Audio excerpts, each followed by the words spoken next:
और बालकों की इसी श्रृंखला में एक ऐसे बच्चे का उदाहरण और एक ऐसे बच्चे की प्रस्तुति अभी हम देखने जा रहे हैं।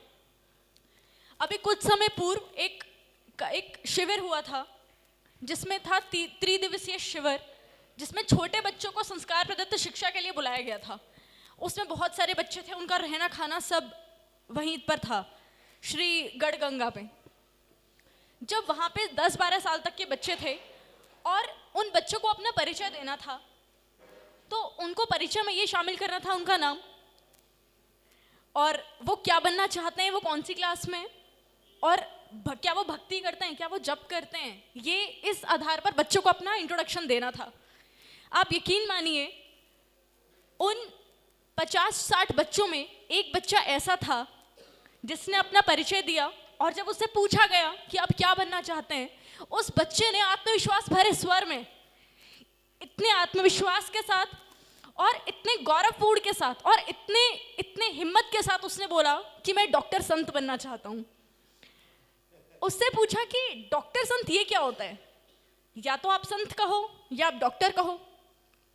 उस बालक का जवाब था कि मैं ऐसा संत बनना चाहता हूँ जो केवल बड़े होकर केवल मैं कथा नहीं कहूँगा, मैं डॉक्टर भी बनूंगा। जो लोग जो गरीब होंगे, जो अपना इलाज नहीं करवा पाएंगे, मैं उनका इलाज भी क्या करूंगा। तो पार्ट टाइम जॉब में मैं डॉक्टर का काम करूंगा और वैसे मैं संत बनूंगा। और ये जो बच्चे हैं जिनकी बात हो रही है, ये है श्री कृष्णांश। ये इनका एक और परिचय दे देती हूँ। ये श्री नवनीत भैया के सुपुत्र हैं, और एक जो लाइन हम पढ़ते हैं कि चैरिटी बिगिंस एट होम, उस एग्जाम्पल का, चैरिटी बिगिंस एट होम का, ये बच्चा साक्षात एग्जाम्पल है। ये क्योंकि बचपन से ये देखते आ रहे हैं अपने घर में कथा कीर्तन सत्संग, तो आज ये वैसे ही हैं। ये दिन में जितनी बार भी मिलते हैं, ये चरण स्पर्श करके हमेशा दीदी राधे राधे, माता जी प्रणाम, ये इस तरीके से।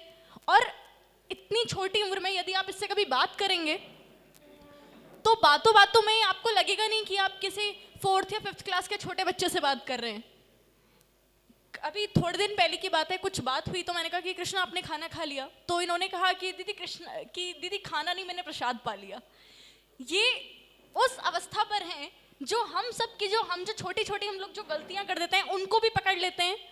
और इतने मतलब मेरे पास तो शब्द नहीं है। मैं सच में जब भी मैं कृष्णा से मिलती हूँ, मुझे लगता है कि हर बार कुछ ऐसा है जो इनसे सीखा जा सकता है। तो कृष्णा, आप अपने बहुत सारे बच्चों के लिए आप रोल मॉडल हैं, और ये गाय की महिमा बताना चाहते हैं, तो मैं आपसे प्रार्थना करती हूँ आप मंच के आगे ही चले जाओ।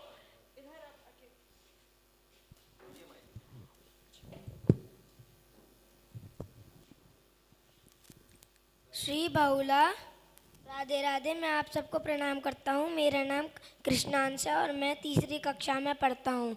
और आज मैं आपको गाय के नाम और गाय की महिमा सुनाने जा रहा हूँ।